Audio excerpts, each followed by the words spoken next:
Okay, welcome back everyone to the HRSA SPNS initiative, improving health, HIV health outcomes through the coordination of supportive employment and in-housing services final multi-site meeting. Gosh, that's a mouthful. Well, welcome back. My name is Jessica Flaherty. I'm a project director with Boston University and I work on the ETAP team. Today, I will be moderating our site findings panel number 3. It is titled Using SPNS Dollars to Support Housing Stability, and we're really excited about this. Our presenters today, you can advance the slides, Marina. Thanks. Our presenters today are Karen Connolly. Karen is an MSW MPH, and she works for the Family Health Centers of San Diego and has been there for 5 years. The first 4 years, she was the manager of HIV prevention programs, and now she's crossed to the other side and is manager of HIV care and support services. And she manages a team of approximately 25 staff. Karen is a San Diego resident through and through, was born and raised, and she previously worked in oncology before coming to Family Health Centers of San Diego. She is passionate about harm reduction, and we're so happy to have her here. Next, we will have Precious Jackson. She is a peer care navigator with the City of Pasadena Public Health Department. Precious has over 28 years of experience working in the HIV industry. She's also a woman who has been living and thriving with HIV for 22 years. Precious comes with an extensive knowledge of HIV prevention, treatment, and care. And Precious is also an acclaimed self-published author, and it was recently certified as a labor and postpartum doula. We are very excited to have Precious with us as well. And then finally, we will hear from Andrea Flint, who is a case manager with the HRSA Homes program at Positive Impact Health Centers in Atlanta, Georgia. She received BSW from Temple University in 1990 and then worked for several years in various areas of child welfare, such as homelessness, foster care, along with services to children for other services to children before locating to Atlanta, Georgia in '96 to pursue her master's in social work at Clark Atlanta University. She obtained her MSW in '98 and she has continued her career in child welfare. She has also has certifications in model approach to partnerships in parenting, impact for foster and adoptive parents, and trauma-informed care and motivational interviewing. We're very excited to have Andrea with us today. So before we move into our first speaker, I just wanted to thank all of the sites who have given us really amazing information over the course of these 3 years in this project around just how to maximize and make the most of the funding that was awarded to everyone through this HRSA SPNS initiative. A lot of creativity went into these interventions and programs, and this is but a snippet of all of the really great work that has happened. And so we're excited. While we're excited to present these 3 sites, we also will do some questions at the end where we would like to hear from others as well who had some really great ways of maximizing their HRSA SPNS funding to make sure that housing goals were achieved for their clients. So without further ado, I would like to hand it over to Karen at Family Health Centers of San Diego. Hi guys, thanks for having me. So I'll talk a little bit first about Family Health Centers and who we are and the services we provide. And then I'll get kind of into the SPNS initiative and how we used our SPNS dollars. So Family Health Centers of San Diego is a federally qualified health center. We are one of the 10 largest safety net providers in the country. I know at a time we were like the largest provider of uninsured in the country. We have currently either 22 or 24 clinic sites. 7 of those currently provide HIV care, and that's actually due to a previous SPNS initiative that I didn't work on, but it was a SPNS, I believe, a capacity building initiative, and that really helped us to expand our HIV care. So we're able to offer HIV care to a broader region of San Diego. San Diego County is pretty spread out, and so that really helped us spread out our HIV care. Although the majority of our HIV care and support services are still centered in kind of central San Diego. We were also just won the award for the nonprofit of the year in San Diego County. So that's something pretty cool that just happened. We're the largest provider of comprehensive Ryan White services in San Diego. So we pretty much have all parts except for Part D. We have Part A case management, Part C, ADAP services, and then of course we have the SPNS initiative. And like I said, we've had previous SPNS initiatives in the past. We serve approximately 1,500 people living with HIV, and I'll do some more updated numbers. And then about half of those people at any given time are receiving Ryan White services. Next slide, please. All right, so in 2018, 2019, we served 1,642 people living with HIV, and approximately 30% of those people were homeless. So that's about 500 people. That's a lot. It's something I believe we continue to see change. Living in San Diego, while not as expensive as New York, San Francisco, or Boston, I think is pretty close. And so the cost of living is about 35% higher than the national average. So, you know, we're continuing to build housing all over the place, but when it comes to affordable housing, options are still limited. Next slide. So for this initiative, the CSI, the Coordinated Services Intervention, we partnered with Townspeople, who is our local HOPWA provider, and then also with NAMI, who is our payer for Ryan White Emergency Assistance Resource Pool. So they're the payee for that services for our emergency housing assistance. Next slide, please. So to get a little bit more into kind of what is out there in terms of our HIV specific vouchers and services programs for the temporary housing, we have the HOPWA voucher that's provided through Townspeople, and that is for short-term housing. You have to, of course, meet with a case manager. You have to be enrolled in case management. Then you have to meet with Townspeople and create your housing plan and have a pretty solid housing plan in order to get this 28 days in like a hotel, motel, to kind of bridge your housing from the streets. That's up to 28 days, and it's one week at a time. And then that also, of course, comes with some barriers because there are only certain places that will take the voucher and things like that. So that's 28 days. And then, of course, that's not always enough time to get somebody housed. So we also have the Ryan White IRP that I talked about from NAMI. And then that's for emergencies as well. You know, we work with the case manager. Usually it's up to 2 weeks in a year. So once you've used that 2 weeks of your kind of IRP, you're done for the year. And that can be, of course, very frustrating for clients.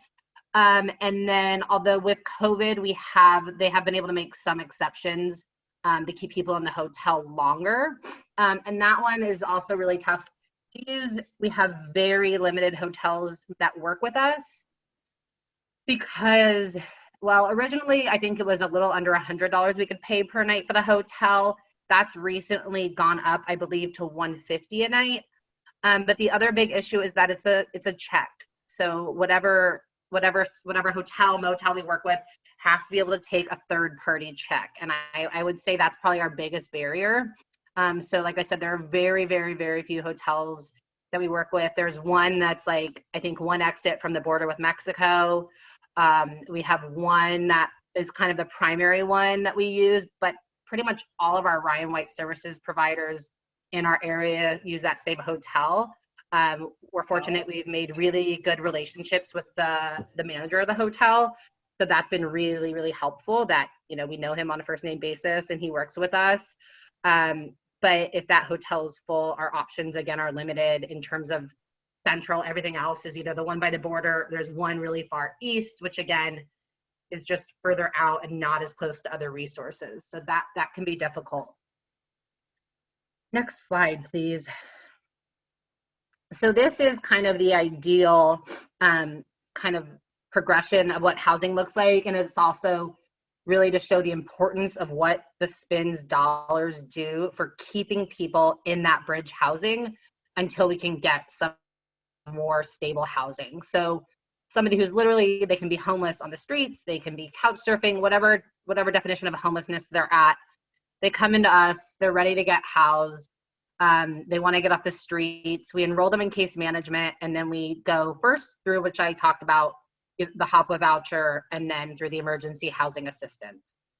Well, depending on what their more permanent housing looks like, that if something hasn't come in available in supportive housing or in our HOPWA, townspeople has some units, some housing units, but if they're not available yet, now this person's expended all of their voucher-based and emergency-based programs and have them go back to the streets, right? We lose everything we put in to working with that client, and we would lose it and they go back. So the SPNS dollars were like this amazing resource where we were able to say, hold on, we've got a way to keep you housed. And in a client story later, you'll see we use that for one client. I mean, it was months that we were able to use that, but it was really helpful.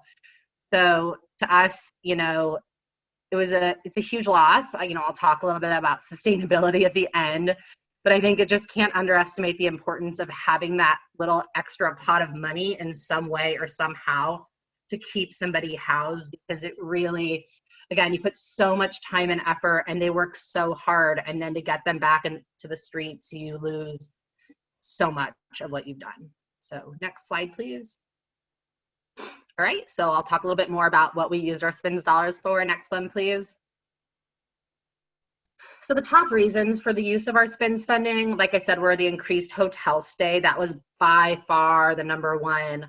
I've only been with this team for a year, so I was looking through the first 2 years, I was looking through our folders and at all the things we asked for SPNS dollars for, and way above and beyond it was for the hotel. That was the number one by far. Another one was for rent. So once we got somebody out of the hotel and they were able to find a unit, they may need help with that rent, right? Because if they aren't employed yet, maybe they just got employed and they don't have that money for their rent, their deposit, things like that, then that was another one. And then back pay for subsidized housing. So we're still all trying to figure out how our housing system works here in San Diego. Unfortunately, when you're not a housing provider, it's trying to navigate, we have the San Diego Housing Commission and we've got our HOPWA funders, and HOPWA works with the Housing Commission, and there's always different lists. As you all know, there are just so many barriers and different lists and different providers of housing that some unexpected payments would come due after somebody was already moved into their housing, which in most situations, they would have lost their housing after just getting into the housing. And we were able to use our SPNS dollars for that. We're also really lucky that NAMI, who is the same person who is the payee for our emergency housing program here in San Diego for our Ryan White emergency housing, they were also our payee on this program for our SPNS dollars. And we know was one guy who was Carlos, who was on the NAMI payee for a while, and then there's a newer woman now since he's left, but we established a really great relationship and great rapport with them, and that made it really, really helpful when we needed something like ASAP, because somebody got a notice that oh, you owe all this money and you owe it back dated 3 months from now and it's due in 3 days or you're out. So the relationships is something else that I just can't emphasize enough how important it is to really get to know your partners, because you're gonna need help, and those personal connections are huge. So we may have somebody on our team who's got a better relationship with somebody on at NAMI or elsewhere, and we have no problem leaning on them and saying, hey, could you put a call in because this client really needs help. And so we were fortunate to have a lot of things work well in those areas. So next slide, please. So this is a client success story. So Jose, he had a PC 290 offense, so sexual offender. So of course that meant that finding housing was going to be really difficult for him with that charge. And then he was on 3 years of probation, I believe, when he started with us. I think he had just gotten out and started on probation. I believe he had been a former client as well, so kind of in and out. substance use disorder, mental health, and he had found a sober living facility that would accept him with his PC 290, but he needed help paying for that. So we were able to use SPNS dollars, and I want to say we used SPNS dollars for like a couple years really for this. And again, huge, because I want to say maybe this is the longest time of sobriety that he's had, at least since we've been working with him. I know that one of our supervisors now, when she was a case manager, she worked with him, and she said he's just really become a different person since he's been in the SPNS program, and the changes that she's seen in him have just been great. So having the ability to get him into to help him stay in the sober living has been wonderful. And then, of course, as we knew SPNS was ending, we worked with our clients to say, hey, this is ending. This money is going away. What is your plan, and how can we help you? So he started working for a Justice-Involved Employment Services organization, I believe about a couple months ago. Was able to secure employment. So we've slowly kind of weaned him off of SPNS dollars, and like I said, he does have stable employment now, so he will be able to pay for this sober living or where he heads on to next. So this was definitely, like I said, a great success. I believe he just finished his probation, and as I said, he is in sober living and doing very well. The next slide, please. So this is Selena. She took her kids and left an abusive relationship. I believe after a little bit of time of us working with her. She is not receiving case management services from us. So she receives case management. Actually, the San Diego's Part D agency for women, children, and families is actually across the street from our main building. So she receives case management over there. And again, because we promoted this program pretty heavily, we got the referral for her from MCAP. So that was really great. And so she was, I believe, oh gosh, yeah. So we used SPNS funding for 5 months of the hotel. So, clearly, even with the 28 days and the 2 weeks and all that, she still needed quite a bit of stability until housing came available, which was through townspeople. So we worked with them, and then, having both the people on the NAMI and townspeople work with us, she was able to secure a part-time job. She did that on her own. I think she worked with like a taquero, so like kind of doing some street-based vending and things like that. And she used the hotel with the SPNS dollars, and then she finally got into townspeople housing, and I believe it's the San Diego Housing Commission that they work with that oversees that housing.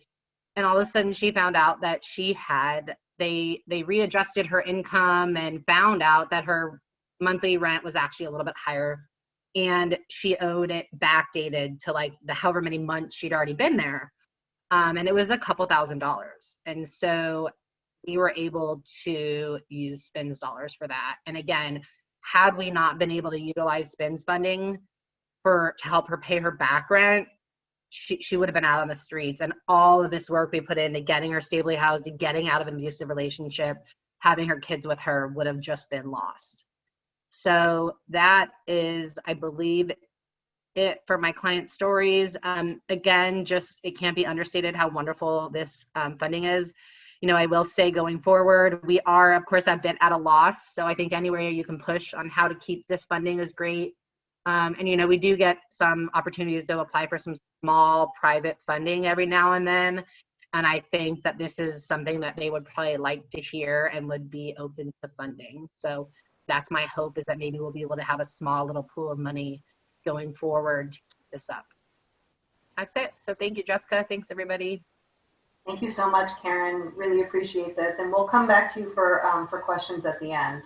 But let's move on to Precious Jackson. She's our peer care navigator at the City of Pasadena Public Health Department. And go ahead and take it away, Precious. Greetings, everyone. So I am Precious, and I work for the City of Pasadena Public Health Department. And let's see, I've been there about 7 years, going on 8. Next slide.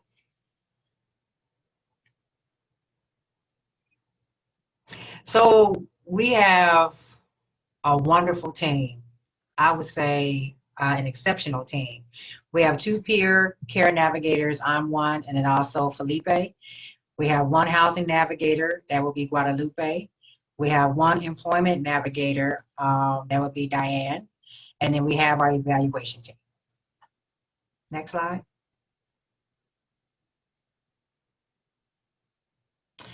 So our partners are Union Station Homeless Services, and we partner with them for their housing resources.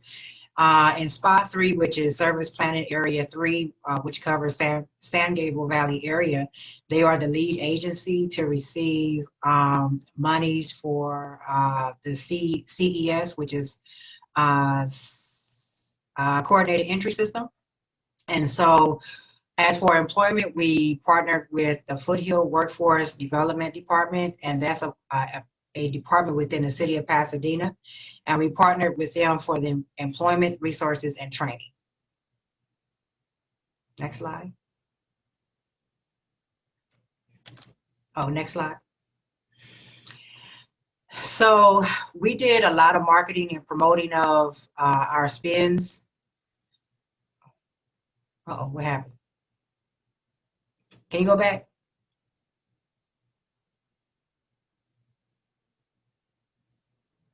Okay, so we did a lot of marketing and promoting for our SPNS program.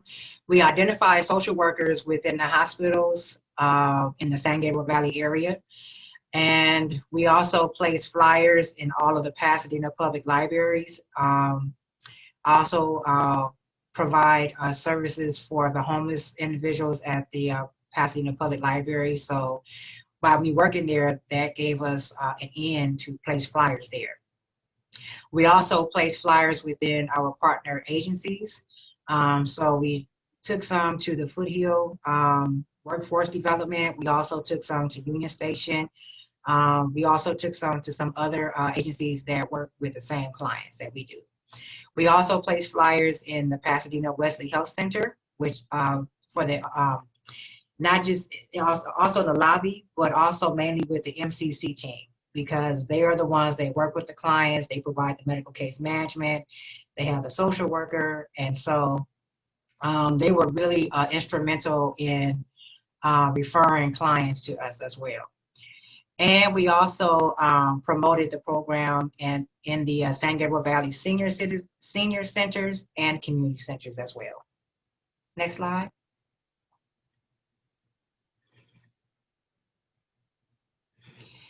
So when we first started off, the enrollment was really slow, mainly due to the employment criteria. A lot of the clients were not so excited. They were excited about the housing piece, but they weren't excited about the about employment. And I think a lot of it had to do with fear, because a lot of them have been on SSI or SSDI for a very long time. And so the fear of having to go from being on SSI to working, their biggest fear was like losing their benefits. But you know, we had the ability to let them know that even when you're on SSI or SSDI, you still can work. You start off, you know, working part-time, and then the higher you go if you decide you want to work full-time. So a lot of clients were referred through word of mouth. So when clients were being helped and when they were being housed, and they would tell their friends, and then that's how we were able to enroll clients. Also, clients were referred from Union Station as well as Wesley Health Centers. So Union Station also has a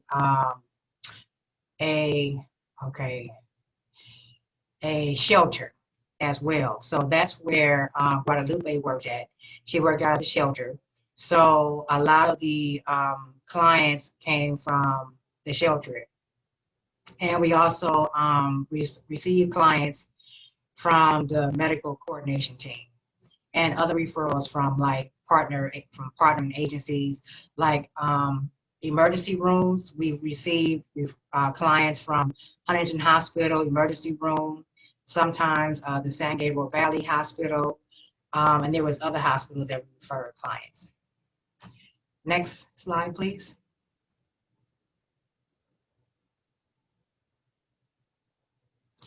So as I said, year one was very low. Year two, we was able to enroll 73 clients. And year three, 66 people are currently like enrolled. Quite a few of them quite a few of them moved to a different county or out of state. Some clients relapsed to drug addiction and dropped out of care, and we just lost contact. They stopped calling us. When we reached out to connect with them, their numbers were disconnected. Some clients no longer want to be in the program. And then one client in particular, he had been in and out of the prison system, I think, since the time he was diagnosed. And this last time, unfortunately, he ended up getting his third strike. And so now he will be serving 25 years to life. And when he was out, he was very ill. And so we did, Guadalupe and I, we did the best we could, to get him all the services, to encourage him. But, he just, I don't know. I don't know. I can't say he wasn't ready, or maybe he just didn't have the courage or the strength to go further. So unfortunately, he ended up being incarcerated. Next slide.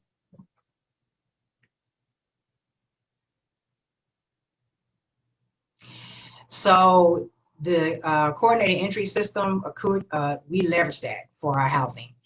And with that, of course, a lot of us know that the most vulnerable, depending on their acuity scores, if they're 12 and above, then they definitely get definitely pushed to the top.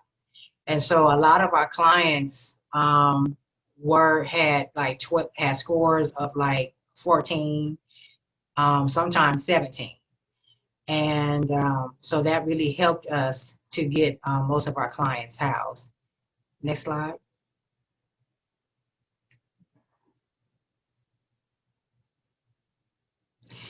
So partnership is key, as we all know this, but just, we have to reiterate it. It can't be reiterated enough. So we thought outside the box. We could have, gone with an HIV specific housing program, but we chose to partner with an agency that traditionally does not provide HIV services. And I thought that was like so unique. And that included the Union Station Homeless Services. Although, they have clients who are positive, who are homeless, and come through their services, but they don't have specific programs for HIV positive individuals. So that made our partnership unique. We also partnered with Union Station because they are the lead agency for the coordinated entry service system, which means they have access to a lot of housing resources that we normally wouldn't be able to get, that we normally wouldn't be able to obtain. And these housing services, they have them across the San Gabriel Valley area. So it wasn't just specifically for Pasadena. If anybody know about Pasadena, California, it's high. The cost of living is very expensive. So a lot of our clients had to, we found housing for clients outside of Pasadena because the rent was more reasonable for their budget. And Union Station also receives money from the Los Angeles Housing Authority, Los Angeles Homeless Authority, and LAHSA, they receive their funding from HUD. So that was a good partnership. Next slide, please. So out of 66 clients enrolled, we have 33 clients that have been housed. 4 are in transitional housing. The bulk of our clients are permanently disabled and they were not ready to go back to work or able to go back to work. There were, trying to think if there was like maybe two that received like two clients I can think off the top of my head that received SSI, and they started doing, they have transportation, so they started doing Lyft part-time. And so I really encouraged them to continue to do that, which I thought that was really good, you know, to help supplement their income. And then some clients found employment on their own. And then some clients, when they came to us, some clients were already working. They just happened to, you know, be homeless. So that worked out in our favor as well. And then we also have a client that's volunteering at a transitional housing location. Next slide.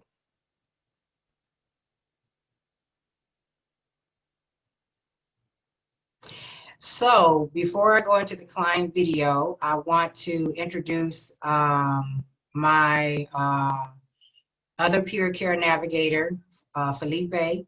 He came on board maybe I think he came on board last year. And so the work that he has done with our clients has been tremendous. It has been exceptional. And so this client that he's going to talk about made a 360 degree turn. Okay, Felipe, I'll turn it over to you. Okay, I am also a participant of the study. I'm a client, and Precious was my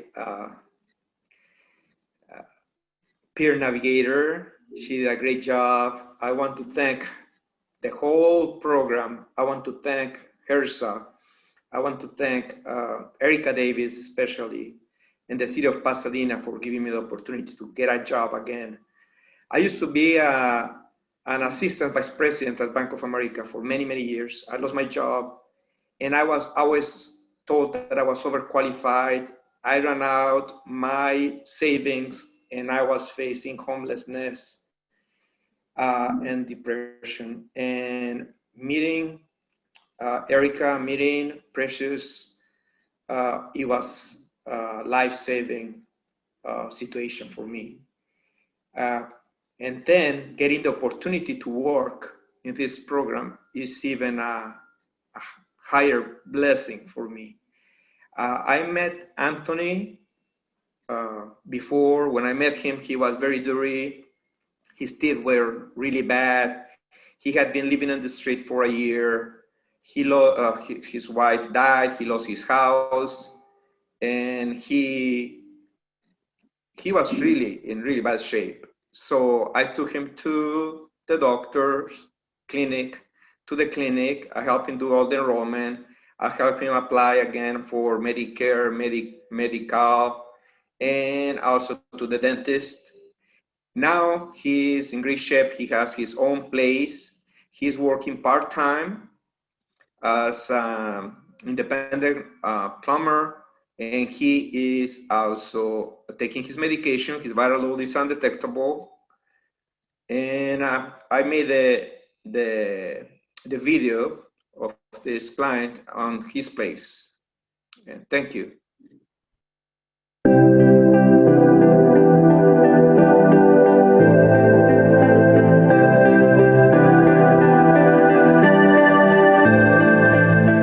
I lost my wife about 2 years ago. She passed away, and I couldn't afford the housing, and I ended up losing my housing. And I was living at the park in a tent for a while. It's not very good. My children are big. My oldest son is 47. My second daughter is 42, and my youngest is 38. And it was difficult since they have their own families. They really couldn't care for me. And believe me, I came from a poor family, so for anything I got in life, I had to work for it. And I had let myself go. I hadn't taken my medicine for over a year. And I know my daughters pushed me and told me, if you're going to die if you don't take your medicine.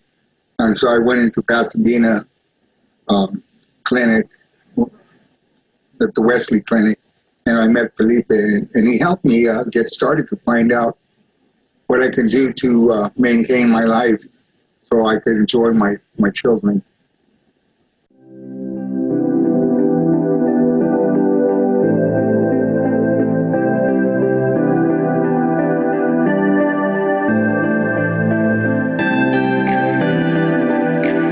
If you could tell another person in a similar situation about this program, what would you tell him?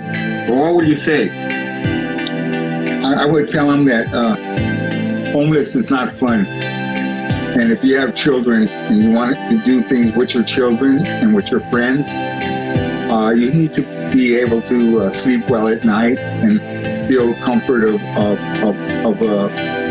leisure.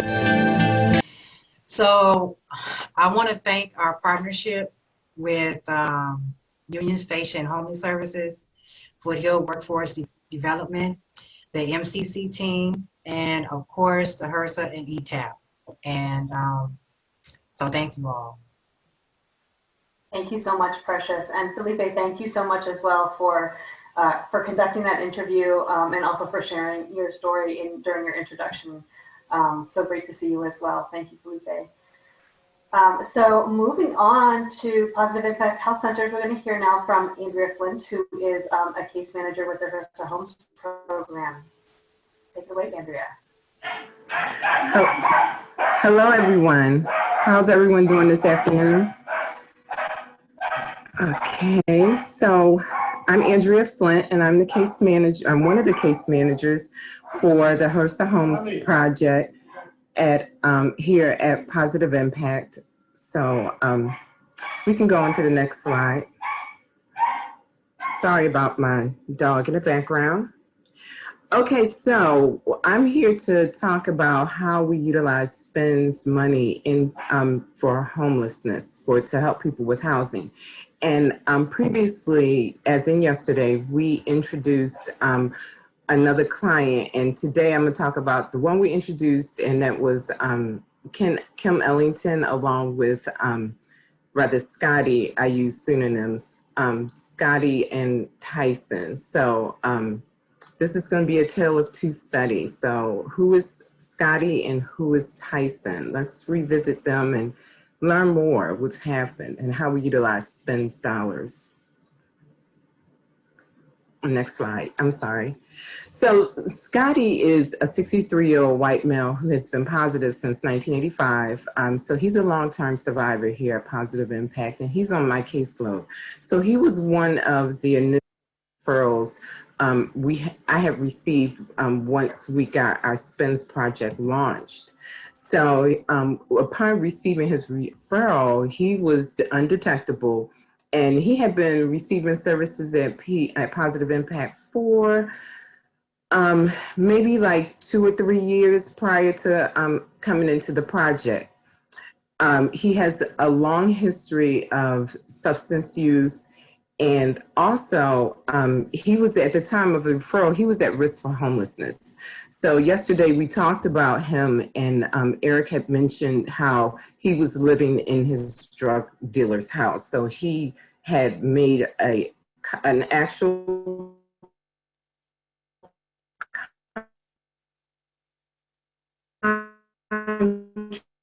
contract, as in a lease with it. So Scotty also has an extensive mental health history. As you see, he's schizophrenic. My internet is becoming unstable. Can y'all hear me? Okay, so thank you. And he does have a personality disorder, so he's pretty challenging, to say the least.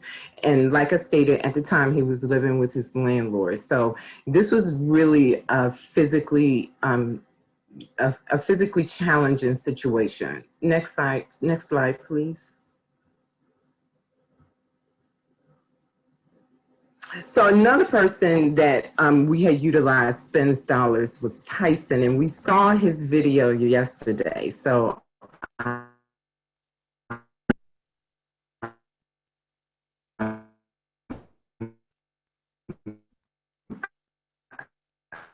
again, I use pseudonyms. As he stated yesterday, he had been positive. They've been positive since 2016. originally from Chicago, and they moved to the Atlanta area because of the disconnect with their biological family.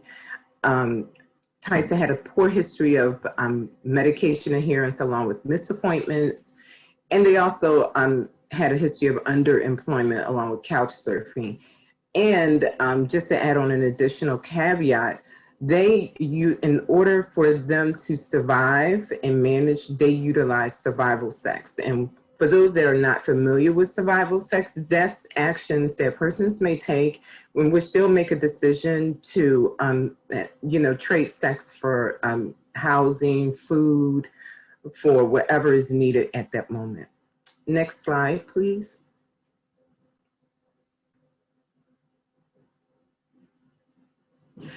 So some of the major concerns that started with Scotty was stabilizing his housing, because that situation was not sustainable under no circumstances. So Scotty initially was very, very hesitant to transition out of his drug dealer's house because, one, it was a friend, and two, he considered the contract that he had entered with his landlord to be legally binding, so as in a lease. So when he presented one day at the clinic and I met with him, he had shared that one of the housemates had pulled a gun out on him. And I became very, very concerned. I said, okay, now we have to make a plan for you to move. So getting him out of there and into, this is when SPNS was perfect, because SPNS was able to, we could utilize the SPNS dollars to move him into the hotel without the definition that HOPA would require that he be actually unhoused for at least 24 hours. So, and his health at this time was very fragile. So him being unsheltered was just not going to work. So therefore him being in, going from the apartment into the motel was perfect. So he was reluctant, and he had some really, his mental health became impacted by that sudden move, but he was able to settle in because he understood wholeheartedly that this needed to happen. And this gave us an opportunity to help him with his non-HIV related care. So as you see here in the slide, he needed to have a hernia repair. It was just really bad at that point. Next slide, please.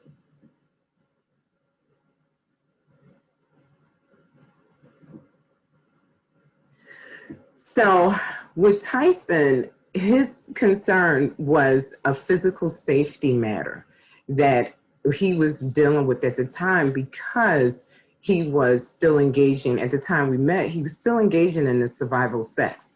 So one of the things that we utilized for him, again, he was not unsheltered. He was, actually spending nights in places that he had to make certain decisions for. So we were able to utilize SPNS dollars to, again, move him into a motel. This gave him a sense of safety. And that was the transition for Tyson to say, you know what, I really want, as we saw, those of you, y'all that saw his video the day previous, he wanted to make a change. They wanted to really make that change to improve their circumstances, and us utilizing the SPNS dollars was tremendously helpful. It really, basically, is both Tyson and Scotty's really doing some real good work with them to this point we are in now. Next slide.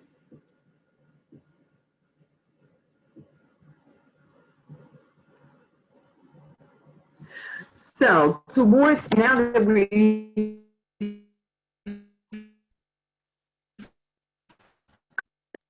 close it, we're at the end of our project.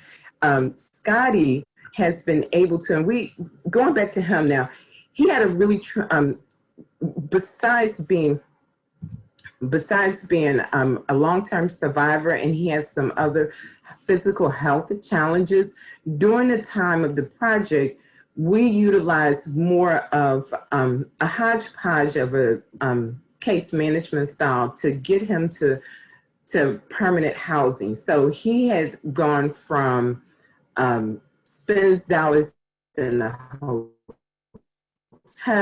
He had went from hospital into recuperative care. Then he went into gap lodging, utilizing HOPWIS dollars because he still had the homelessness status out of recuperative care into his own into a rooming house, then into permanent subsidized housing. And it was very shocking how Scotty was able to sustain with all of these changes, and he truly trusted in the process. This was something completely new and unusual for him, and because of his significant mental health challenges, he really stayed the course. He really did. Now, during the time, he continued to use his substances. No matter where he went, he found meth. And okay, if that was the one thing, it wasn't a punitive matter. He and I still continue to talk about ways to address that, and getting into substance use program was difficult, but he is now wholly engaged in individual counseling. So that is a good place for him. And his physical health is 100%. During this time, he remained to be undetectable. He now handles all his own medical appointments, and he is completely engaged. Tyson, he's just simply they are just simply a sweetheart. I just simply adore Tyson. Tyson is gainfully employed by one of our partner agencies. Tyson is a CHW, a community health worker. So when Tyson came to me to tell me that he was considering applying for this type of position, I just truly embraced it. I thought it was just so awesome that he had found a place for him to grow and blossom. And so he is now permanently housed, completely independent, working as a community health worker. He is completely engaged in his care. And he is truly happy they're truly happy as we saw in their video yesterday. Next slide, please.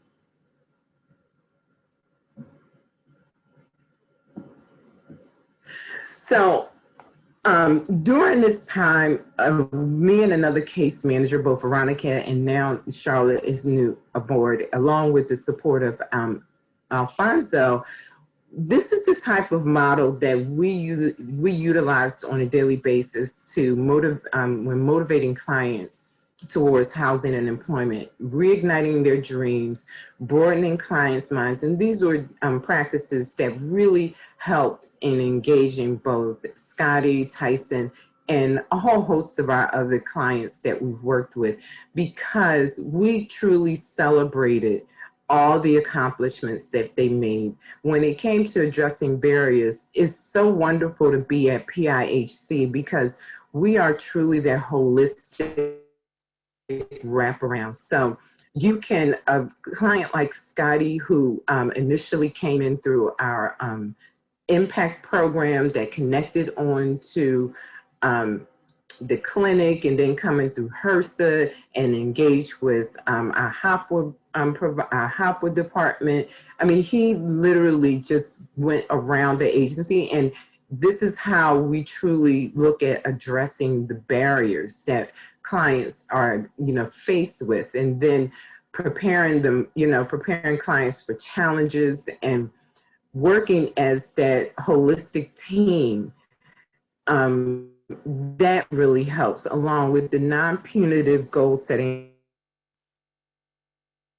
As I stated earlier, months of this, up until the first part of this year. So we truly we truly believe in non-punitive goal setting, and there's going to be setbacks, but we continue to celebrate every small milestone. Next slide, please.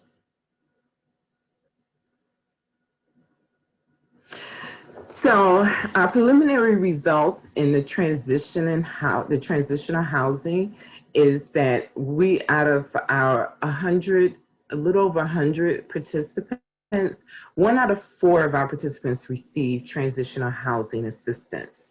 And as to date, 62% of our participants that received transitional housing experience have transitioned into stable housing options. And this number definitely could have been higher had we not been faced with the Hopwood crisis that happened in the city of Atlanta, along with COVID. Those really crippled a lot of our clients to stabilize their housing. And the impact still goes on, but we've gotten some really great little things going on at Positive Impact Health Centers. So it's kind of sort of helping. So, but yeah, 62%. Next slide, please.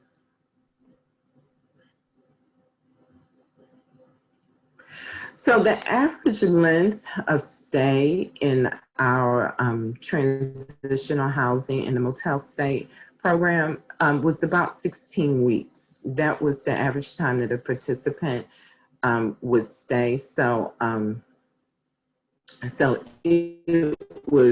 it's pretty.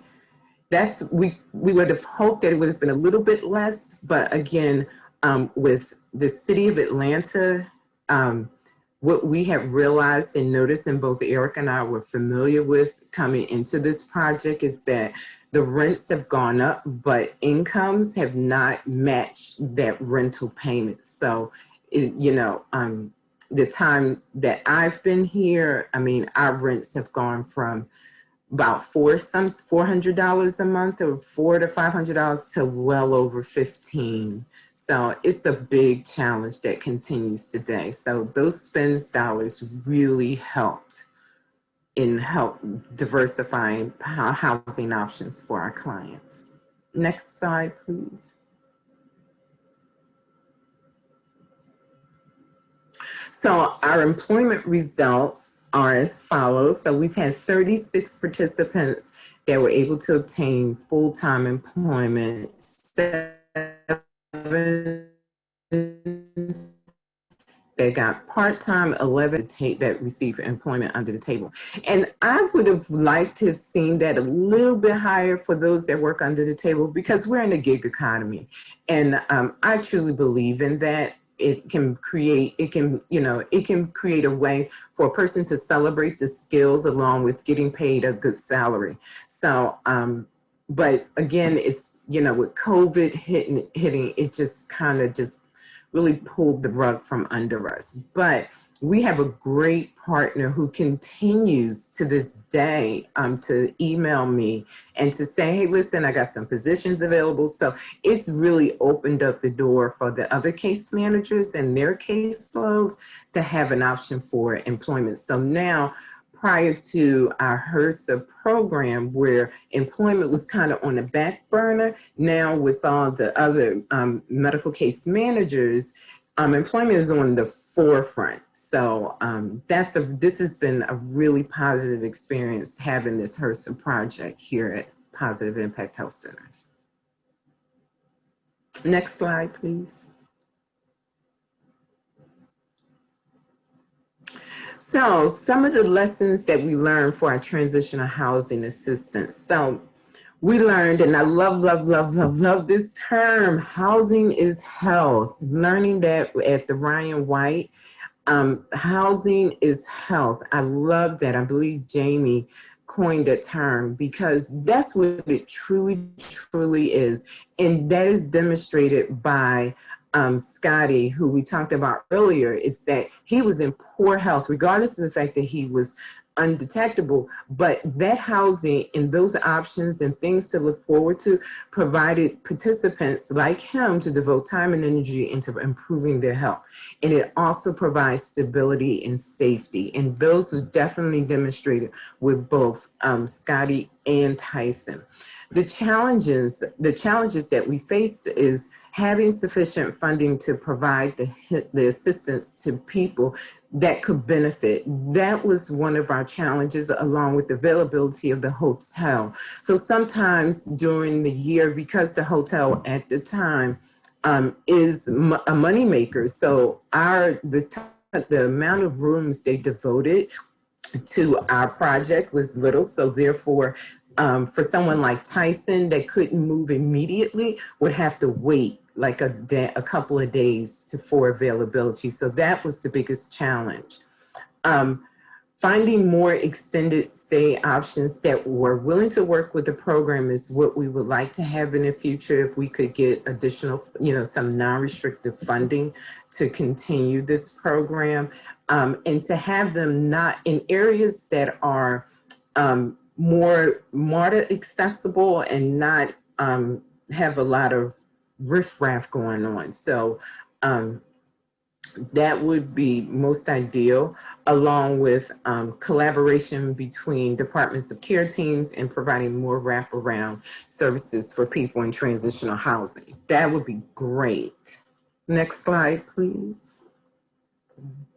So thank you. Thank you so much, Andrea, and thank you to all of our panelists.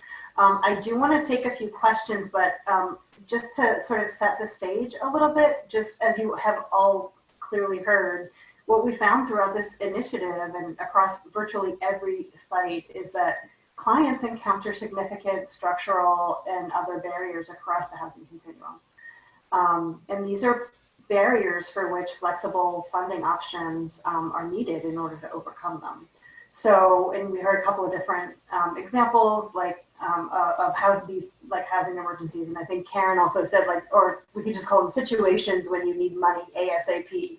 And those look like, sometimes housing it's a situation where housing is promised and we know it's coming, but it's taking longer than anticipated for whatever reason to move in. Or like situations where there's a need for back pay for subsidized housing or other unexpected payments at the time of move-in or after move-in and those kinds of costs. There's like supplemental rent, back rent, there's fines, or like we just heard from Andrea, there are situations where safety is or becomes a significant issue, like in situations of survival sex or where there's violence in the home. So I want to ask all three of our panelists the first question just to get us started, and I know others are probably going to have a bunch of questions for y'all, but why is it so important to have sort of ready access to flexible funding in these situations? Like what happens if somebody doesn't have something to fill in that gap, like a hotel or other sort of emergency? What happens if their housing situation becomes destabilized because they weren't aware that there were added move-in costs or something like that? Why is it so important to keep that stable? What would happen if they didn't have it? And we can start with Karen and go through each of the presenters. Well, I think, it's different for everybody. I think, like Pasadena mentioned, and I always tell my staff, there are other homeless services providers that are not Ryan White funded, right? Sometimes we get so stuck in our little Ryan White bubble, of specific services for people living with HIV that we forget that other services are out there, right? There's a whole world of homeless services. All that being said, they don't always talk to each other very well, right? The systems, unfortunately, are still pretty siloed. So while there may be other funding available, it could take time. And of course, that time could mean somebody loses their housing. And so I think people forget, right? Most of our clients, they may have substance use disorder, mental health, all of these other needs. And so not just are they losing their housing, but they may be losing, if they were, had a period of sobriety strung together and they're on the streets, well, then chances are they're probably going to go back to using, right? Or survival sex, or all of these things that maybe they were making these changes in their lives and then boom, right? And of course, if they were employed, you can only keep up so long on the streets if you don't have somewhere to shower, you don't have somewhere to sleep, all of those other pieces. So I think it's just that security, right? And you want them to have that security. And so that's what these dollars do, is just let them have a place where they can lay their heads, and know that tomorrow they can wake up and they can get on with their day. And if they're not employed, maybe tomorrow they can get up and go look for a job. But if they were on the streets, that's probably not going to be their priority. And Precious, you mentioned that with a lot of your clients, what ended up happening, they became lost to you, right? They were sort of lost, not in the system, but lost to the streets. And in those situations, it's really difficult to keep in touch with them and to bring them back into services. Would you have anything to add there? Yeah, being able to have funding, particular funding like this, like Karen was saying, it's about stability and security.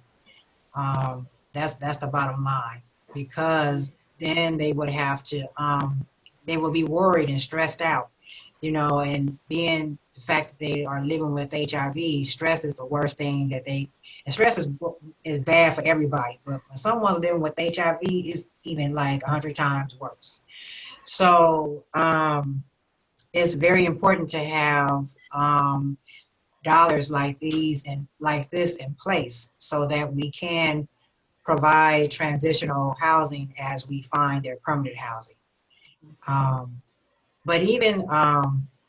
But sometimes, the clients that lost contact with me, it was due to their drug addiction, and they relapsed and they didn't come back. And if they did if I was able to contact them, I would have did my best to encourage them, to offer them recovery support, as for like outpatient programs or inpatient programs, whichever would have been suitable for to get their life stable. So. Mm-hmm. And Andrew, do you want to add anything to that? Like what happens to your clients when they, or what could possibly happen if you didn't have access to those additional sort of emergency funds? Yeah, adding on is that the patient becomes lost to care oftentimes because they lose the faith that that we can assist. There's a barrier. Okay, you didn't make the list, or we have to wait, to get the approval. But when things happen pretty quickly, SPNS allowed us to move quick, fast, in a hurry, literally in a day. And that's what engaged, like, whoa, wait a second. You mean to tell me I can move now? I can go now? Like, yes, you can. Yeah, that can happen. And that was that initial engagement. So it kind of helped them to buy into that belief that we are here as a support, that we can make things happen. So yeah, so that's where it does help. The SPNS dollars, it's just simply amazing. Mm-hmm. That's great. Thank you, Andrea. I realize we only have about 10 minutes left in this panel, and I want to give other folks an opportunity to speak. We put your contact information up here, so folks, please jot it down and just make sure that you keep this handy, because these folks really know what they're talking about, and make sure you follow up with them. But at this point, I'll just open the floor and have folks just let me know if you have questions. You can raise your hand, or you can just go ahead and unmute yourself.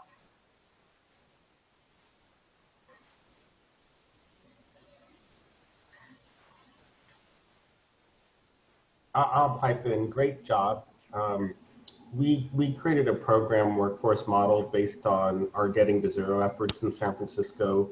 We were looking at the rapid response happening with our social workers in our health department, and we wondered if we could provide the same intensive casework in the same area.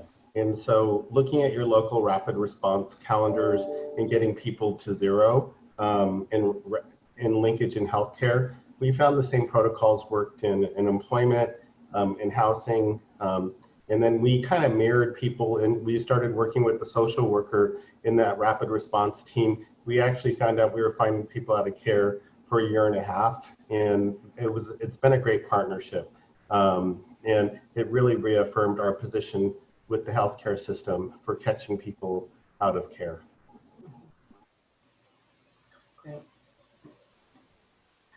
I know I asked for questions, but also, and thanks, Joe, for just adding some context for what you all do at PRC. But are there other folks who have examples that they'd like to share from their SPNS initiative about how they use SPNS dollars to help solve some of these housing challenges? Can I ask a question? Mm-hmm. Hey, everyone, this is Tom from the ETAP team. I really appreciate Jessica calling attention to the fact that folks zoomed in on flexibility and having flexible dollars available, because that was a theme I picked up on too. Just curious to hear from folks, within the frame, where do you see still kind of, even though there's more flexibility provided by these SPNS resources, where do you still see some gaps? What types of even more flexible dollars might be useful? Or are there things that you wish you could have done but couldn't? I know for us, I think, something, even though somebody's housed, it really helps to make them a home. We have a nonprofit here called Humble Design. I know they're in a few other cities now, and they actually go in and furnish homes because so many statistics show, right, that having a comfortable place to call home and a bed and a place for your kids to sleep and do their homework really helps. So I think those systems and services are still something that's lacking. We do have a service organization here that does help with moving costs and with moving. So that's another big one. But if you don't have much stuff, again, you may not want to go home as much. So you may still go out to the streets and be back with doing what you're used to doing because your house isn't a home. So I think definitely helping to make a home a more livable place. And then of course, whatever you can do for helping somebody with all the little things that they need also for clothing and for, going to job interviews and all of those things, which we also were able to work with some nonprofits for that kind of stuff. But all of those little pieces I think are so helpful. Just because you're housed, doesn't mean that like the work is over. Yeah. Thanks. I've heard that. Oh, I'm sorry. I'd like to piggyback on what Karen was saying. That is true. Those costs of moving is one of the big challenges here in Atlanta, because Atlanta is the largest city in Fulton County, but when those of us that are here, we consider Atlanta part of a 20 county area. So that's the metro area. So therefore, moving from point A to B can be quite a feat. And that was what we were faced with Scotty. And he literally did it on his own. He was able to finagle, but, and that was during the holiday season. And Eric and I were trying to figure out like how to move him into this permanent housing. And it was really a challenge. So, but he did it with the last little bucks that he was able to scrounge up. But that is one of the challenges that we face. I wanted to say just from the chat, sorry, but there's, Sylvia mentions one of the silliest things is that Section 8 does not provide a security deposit. Yeah, I see a lot of nods. So yeah, definitely another thing. A person with no income can't get a certificate that a security deposit is the big barrier. And so I don't know if Sylvia, you wanted to say more about that, or other folks who know about that challenge. One of the things I can say, because in our community, we work really, really collaboratively through the CAN. And of course, everybody talked about coordinated entry, coordinated access, all that.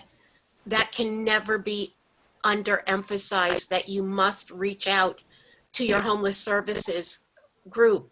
You have to marry them. We've been completely successful with housing because we're a housing organization first.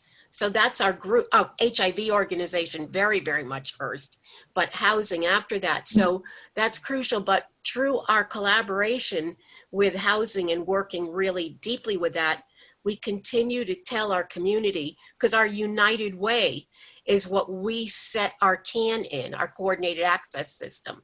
We put it under the umbrella of the United Way. Lucky for us, because we know they're good fundraisers. And that has been a boon for us too. And Liberty, my organization, manages, or we do this for free, and it takes a heck of a lot of effort, but it's worth it. We manage many thousands of dollars of flexible funds for the homeless service providers and the case managers. So we see every kind of request people have, and we can respond quickly. I have quick access to a credit card if that's the way to do it, or whatever, and I keep a tracking sheet, which if anybody was nosy enough to see what we spend money on, I could show you that tracking sheet for a year. And it's just very interesting. It's even stuff as crazy as this, as a pair of shoes so you can look for housing. In the dead of winter, you have no shoes. That's the kind of stuff we buy for people, as well as pay a month and a half security deposit or things like that.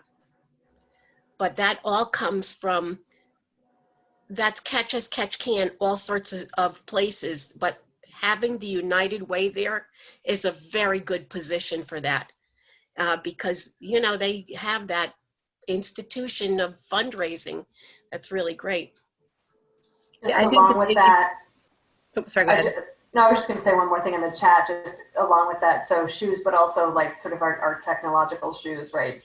Trent says technology, computers, Wi-Fi, phone. How do you get housing? How do you get a job without those things at this day and age? So, sorry, Karen, go ahead. Oh, sorry. No, for that, most of our clients still have Obama phones, and we've still got that here. So most everybody can get a phone, fortunately. Now, if they lose it, that's another story.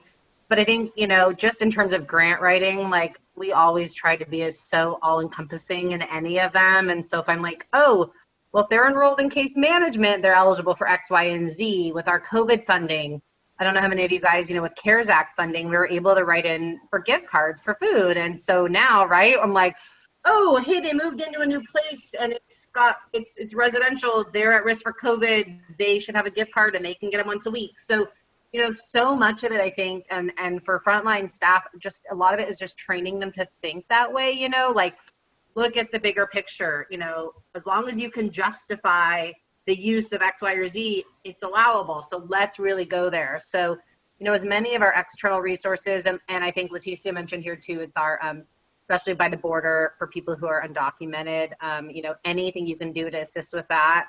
You know, we had our woman, she's trans, she's here on a visa, and she is so scared to enroll in any services because she's afraid with the new, this is in my mind, she's afraid that she won't be able to apply, you know, it'll affect her when she's applying for staff, for her residency and all that. She's afraid to get into any services. So we have legal aid. It's kind of hard to use them that much, you know. So any sort of assistance like that, any sort of education, I think would be really helpful. And again, especially for undocumented clients, anything we could do kind of more off the books, if you will, is really helpful to them to keep them engaged. Public charge. Thank you. I see, Laverne, you have your hand up. Did you want to go ahead? Yes. Our clients, and doing our assessment with them, depending on, you know, their particular situations, we kind of divided into a scatter site, a hopper program. You know, we working close with we have a small program in our agency, so we put them on their waiting list really fast. And the hopper program, you know, provided furniture, you know, so the apartments were furniture, but also the New York Times had a furniture program. So all our clients that wanted independent housing, how I talked to you the other day about, you know, our HRA only gave you $543. We put all of those clients automatically on the list.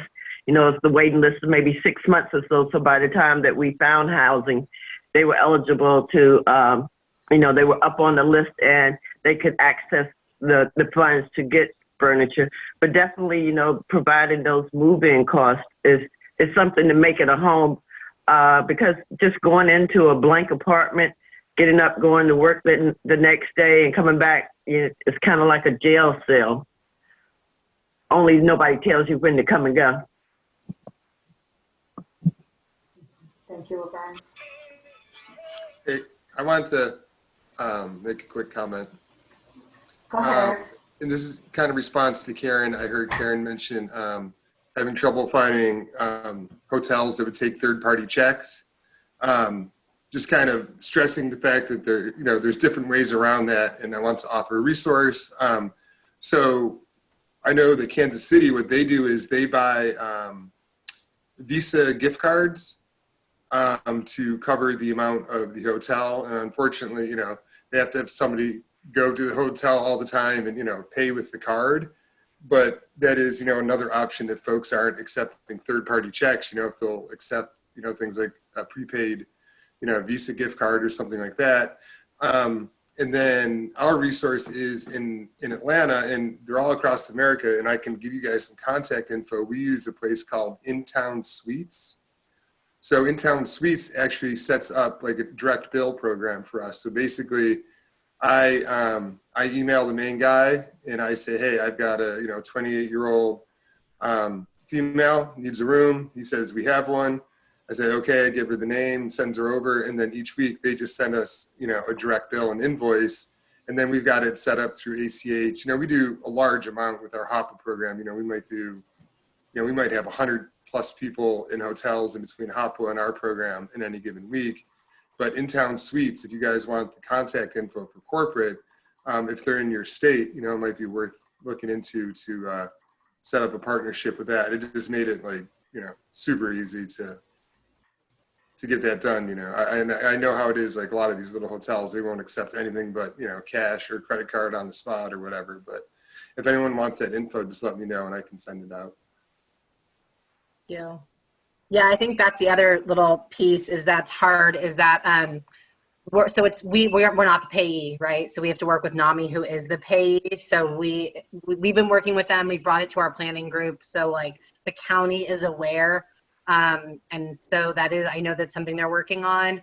Like I said, we do have a hotel that works for us with which is Travel Time, where we know them and all that. The issue is just when they're full. But again, I think, another issue is just those silos that we all work in. There are some things that we only have so much control over. Right. It can be difficult. Yeah. Thank Okay. you. Cool. Yeah. Thanks, Eric, and thanks, Karen. We are a tiny bit over time, but I do want to make sure that we get all questions and comments before we close out the session. Our presenters or any other sites have any final comments?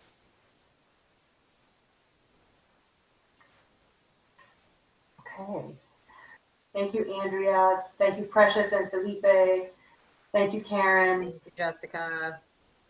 Great job. Thanks.